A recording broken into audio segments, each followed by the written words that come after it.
Assalamualaikum warahmatullahi wabarakatuh. Halo teman-teman semuanya.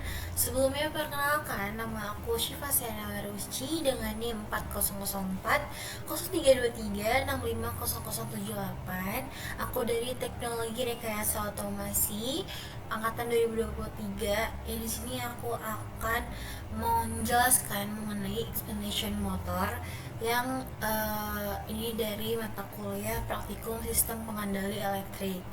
Di sini juga aku akan menjelaskan beberapa materi. Yang pertama mungkin dari ada konsep dasar dari motor listrik, kemudian dia akan berlanjut ke pengendalian arah dan kecepatan, kemudian juga ada kegagalan ataupun perawatan dari motor itu sendiri, kemudian ada tentang brushless, brushed, dan juga kontrol listrik lanjutan serta datasheet gitu.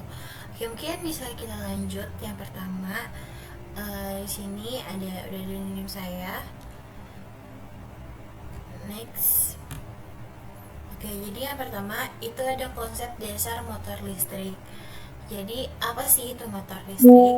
Motor listrik adalah suatu mesin elektromekanik yang mengubah energi listrik menjadi energi mekanik dalam bentuk gerakan berputar.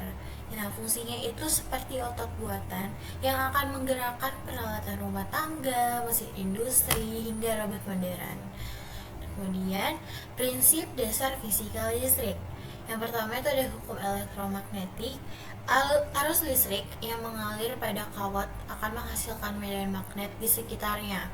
Dan juga interaksi medan magnet itu adalah apabila suatu kawat akan berarus ditempatkan dalam medan magnet lain, misalnya dari magnet permanen, dan itu akan menimbulkan gaya Lorentz. Kemudian lanjut ke gaya Lorentz, itu ke torsi. Gaya ini mendorong kumparan atau rotor untuk berputar dan juga akan menghasilkan torsi. Jadi konversi energi itu dari energi listrik ke medan magnet, ke gaya Lorentz, dan juga ke energi mekanik putaran.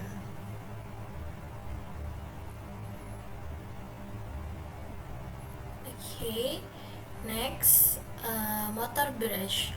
Motor brush adalah motor listrik arus searah DC yang menggunakan sikat dan komutator untuk menyalurkan arus ke rotor sehingga akan menghasilkan torsi dan putaran. Nah, kelebihannya itu yang pertama desainnya sederhana, biaya produksinya rendah, mudah diperoleh dan dirawat. Kemudian kekurangannya itu sikat itu akan mengalami keausan sehingga membutuhkan pergantian dan juga akan menimbulkan gesekan yang menyebabkan panas dan kebisingan. Efisiensinya juga lebih rendah dibandingkan motor modern. Oke, kita lanjut.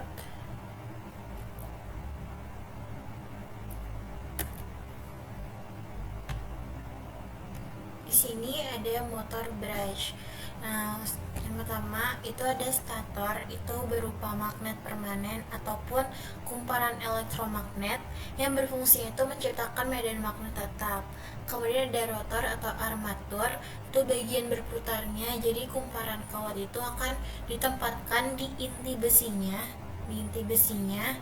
Kemudian ketika dialiri arus itu akan terbentuk elektromagnet. Kemudian ada sikat ataupun brushes.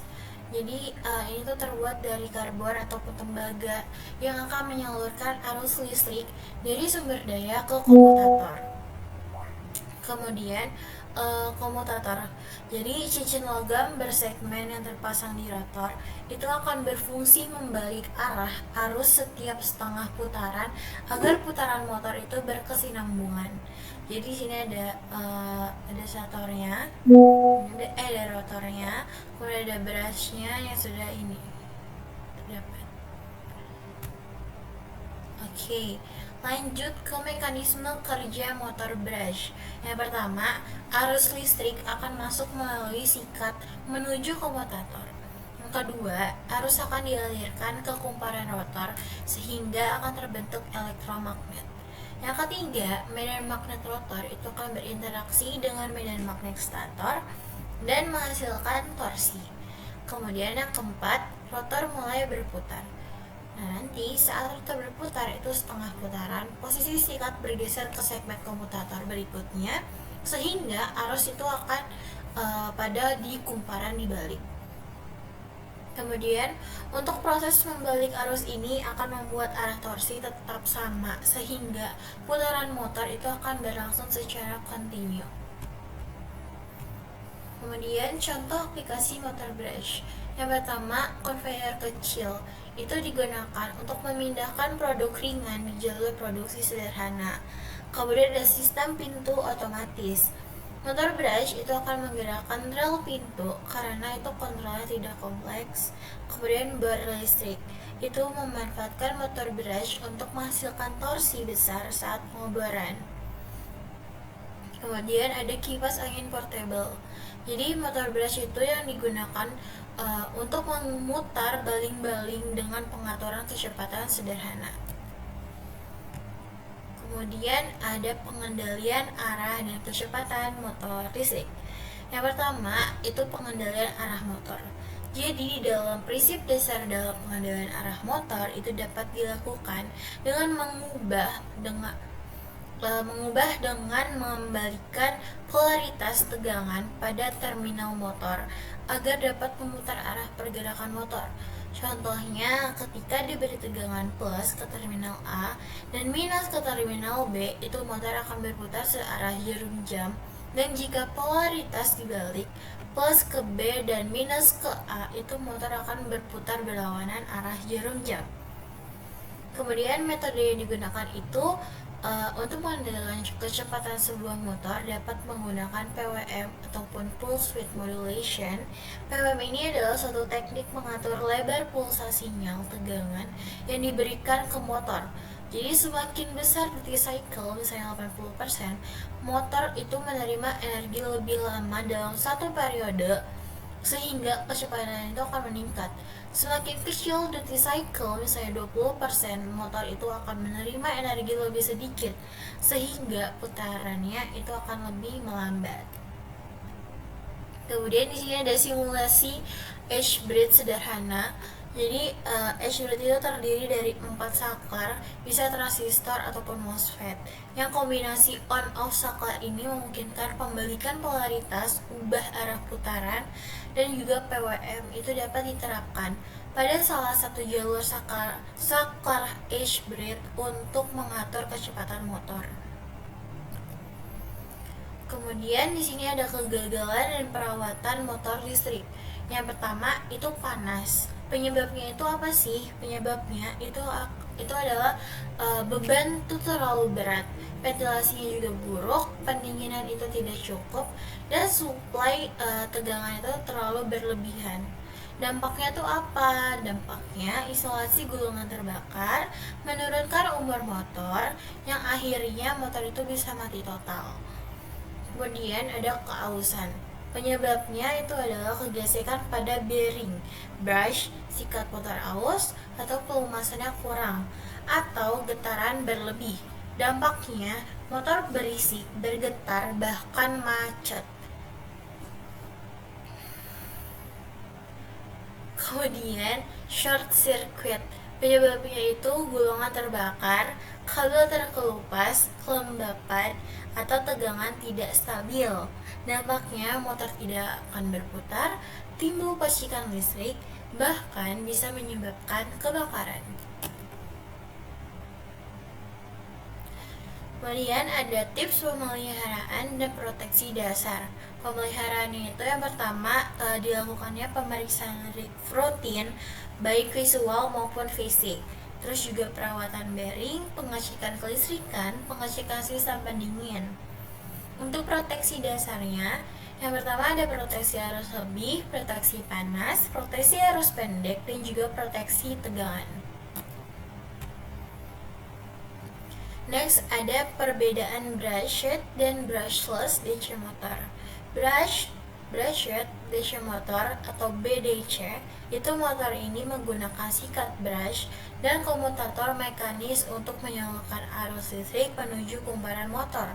Di sini desainnya sederhana dan biaya relatif murah, mudah dioperasikan dan dikendalikan tanpa rangkaian elektronik rumit, Kemudian sikat dapat mengalami keausan sehingga membutuhkan perawatan rutin.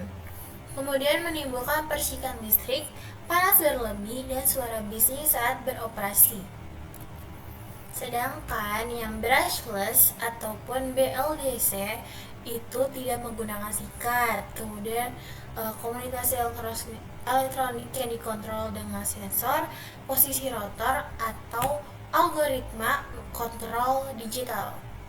Kemudian kalau brushless ini memiliki efisiensi energinya tinggi karena tidak ada gesekan mekanis dari si sikatnya.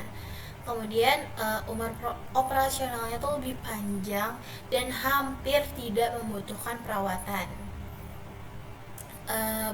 Kemudian brushless ini bekerja dengan lebih senyap dan menghasilkan getarannya itu lebih rendah, dan implementasi sistem kontrolnya itu lebih rumit dibandingkan motor brush. Di sini ada perbedaan dari brushed dan brushless.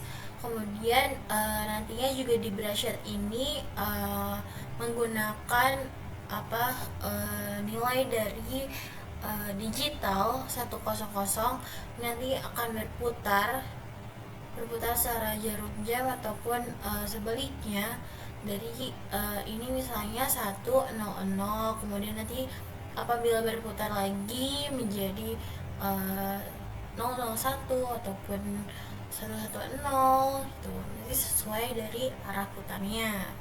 Dan kalau brushless ini seperti ini, tidak menggunakan sikat. Kemudian bagaimana brushless DC motor menghasilkan torsi?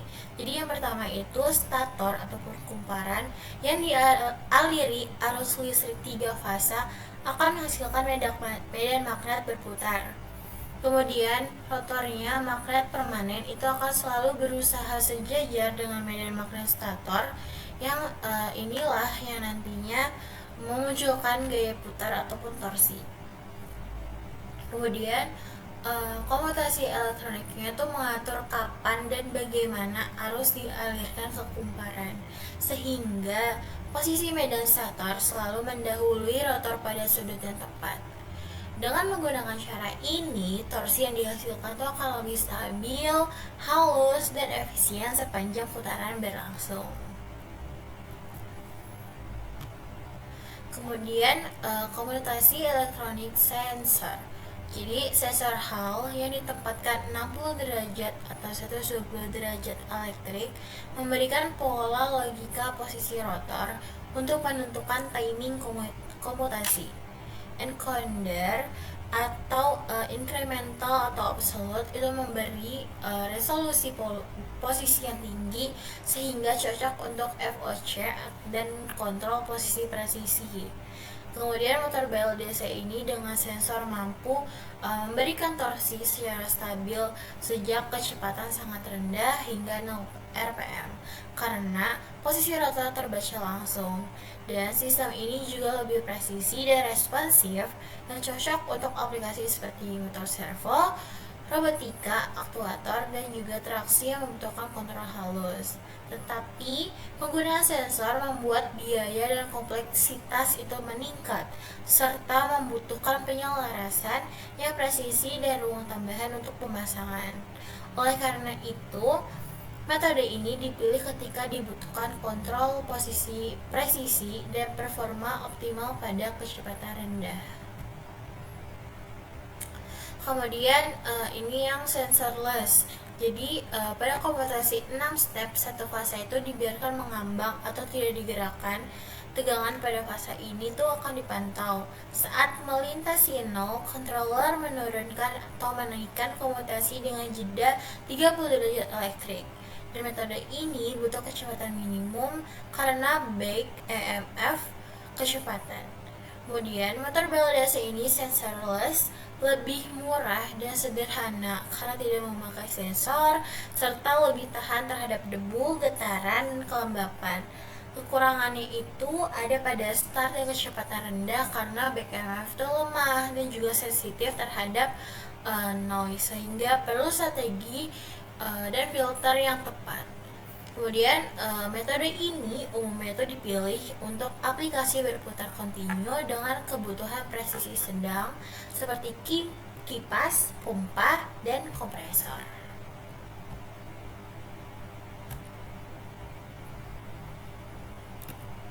Oke, next pengaruh teknik PWM.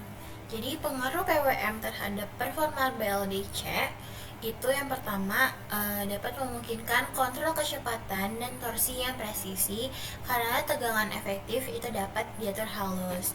Kemudian akan memberikan respon dinamis yang cepat sehingga akselerasi dan deselerisasi lebih terkontrol. Kemudian akan mengurangi fluktuasi torsi atau torsi ripple dan getaran sehingga putaran motor itu akan lebih stabil terhadap efisiensi BLDC. Yang pertama, duty cycle yang tepat akan membuat motor hanya menggunakan energi sesuai kebutuhan ataupun menjadi lebih hemat daya. Dan juga efisiensi itu lebih tinggi dibanding kontrol linear karena rugi daya di motor lebih kecil. Kemudian juga frekuensi PWM itu akan rendah, motor boros, dan juga energi karena torsi itu tidak stabil. Kemudian kalau misalnya frekuensi PWM terlalu tinggi, itu akan rugi switching pada driver itu meningkat dan menurunkan efisiensi sistem. Kemudian pemilihan frekuensi PWM yang optimal menjadi kompromi antara kehalusan performa dan juga efisiensi energi. Kemudian di sini lanjut ke materi kontrol listrik lanjutan. Nah, kenapa sih ini dibutuhkan? Karena kontrol dasar pada motor DC itu hanya memerlukan pengaturan tegangan untuk pengendaliannya yang relatif sederhana. Namun, pada motor AC itu pengendaliannya jauh lebih kompleks karena melibatkan manipulasi 3 fase arus dan tegangan. Kontrol lanjutan ini juga dibutuhkan untuk mengatasi rumitnya motor AC dan membuat motor AC bekerja secara optimal. Kemudian di sini ada transformasi Clark dan Park. Yang pertama, transformasi Clark. Transformasi Clark mengubah sistem 3 fasa ABC yang berinteraksi dengan medan magnet berputar menjadi sistem 2 sumbu tetap yang akan saling tegak lurus, yang disebut sumbu A dan juga sumbu beta, alfa dan beta. Kemudian sistem baru ini akan mempresentasikan motor dalam domain 2 dimensi, dan juga transformasi ini mengurangi kompleksitas dari 3 variabel AC yang beroscilasi menjadi 2 variabel yang lebih mudah dikontrol. Kemudian ke transformasi Park. Transformasi Park ini akan mengubah lebih lanjut setelah sistem diubah menjadi sumbu alfa beta melalui transformasi Clark. Kemudian menjadi sistem sumbu yang berputar yang dikenal dengan sumbu D dan Q. Sumbu-sumbu ini juga berputar seirama dengan medan magnet rotor motor. Dengan demikian, semua besaran listrik yang sebelumnya berubah-ubah kini akan terlihat menjadi sebagian besar itu DC yang stabil dari sudut sumbu D dan Q. Hal ini akan memungkinkan controller untuk mengendalikan torsi dan flux magnet motor secara terpisah, mirip dengan cara pengendalian motor DC sederhana. Kemudian, mengapa arus sinusoidal itu optimal? Jadi, arus sinusoidal atau gelombang sinus adalah jenis gelombang listrik yang paling umum dan juga ideal. Bentuknya menyerupai kurva gelombang sinus dari fungsi matematika. Arus ini secara terus-menerus berubah dari nilai 0 naik ke nilai puncak positif, kembali ke 0, dan kemudian turun ke nilai puncak negatif, dan akan kembali lagi ke 0 dalam pola yang berulang. Jadi sinusoidal gitu.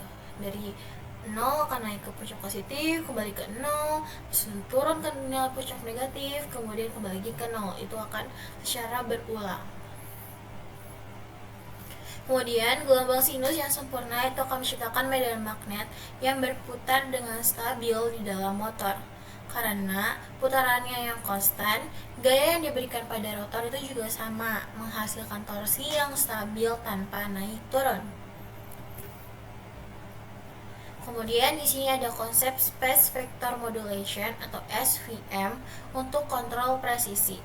Jadi, space vector modulation ataupun SVM merupakan metode modern yang digunakan pada inverter untuk menghasilkan tegangan output yang sangat akurat dan juga efisien, yang diperlukan untuk mengendalikan motor AC dengan presisi. Nah, SVM ini bekerja dengan mengidentifikasi kombinasi tegangan ideal yang akan diperlukan oleh motor pada setiap saat, lalu akan menghasilkan sinyal pulsanya yang mendekati gelombang sinus sempurna. Kemudian, keunggulan SVM dibandingkan metode yang lain adalah kemampuannya untuk memanfaatkan sumber daya tegangan inverter secara optimal, sehingga menghasilkan motor yang berputar lebih halus, efisien, dan memiliki daya yang lebih besar dengan kerugian lebih minimal. Ya, lanjut, implementasi dasar SVM dengan simulasi. Mengapa sih simulasi itu penting? Jadi yang pertama, lingkungan aman. Jadi simulasi itu memungkinkan kita menguji algoritma yang kompleks tanpa risiko merusak motor atau perangkat keras yang mahal. Ini adalah cara yang aman untuk mencoba berbagai skenario dan parameter. Jadi sebelum kita mengaplikasikannya kepada alatnya, daripada kita nanti akan membuat suatu alat itu akan rusak, jadi kita harus mensimulasikannya dulu mengenai software dan juga laptop. Kemudian memvalidasi algoritma. Jadi dengan simulasi kita dapat melihat secara visual bagaimana sih algoritma SVM itu bekerja. Apakah ia menghasilkan sinyal yang benar dan apakah motor dapat merespon dengan tepat sesuai perintah. Kemudian memahami konsep. Jadi simulasi ini membantu memperjelas teori yang rumit menjadi sesuatu yang dapat dilihat dan dianalisis. Yang ini memberikan pemahaman praktis tentang bagaimana SVM mengendalikan vektor tegangan untuk menghasilkan putaran motor yang mulus dan efisien. Kemudian, implementasi ini dengan simulasi adalah langkah yang penting untuk memverifikasi dan menyempurnakan algoritma kontrol lanjutan sebelum diwujudkan dalam produk nyata. Itu. Jadi ini adalah cara membaca datasheet motor dan parameter kunci. Jadi bagilah data menjadi dua bagian. Yang pertama dimensi mekanis dan juga karakteristik elektromekanis. Parameter kuncinya yang pertama tegangan nominal, 2 arus kontinu, 3 karakteristik termal, 4 konstanta pembangkitan torsi, 5 resistansi dan induktansi, 6 massa dan momen inersi, 7 pertimbangan bearing. Kemudian konsep feedback control dan PID sederhana.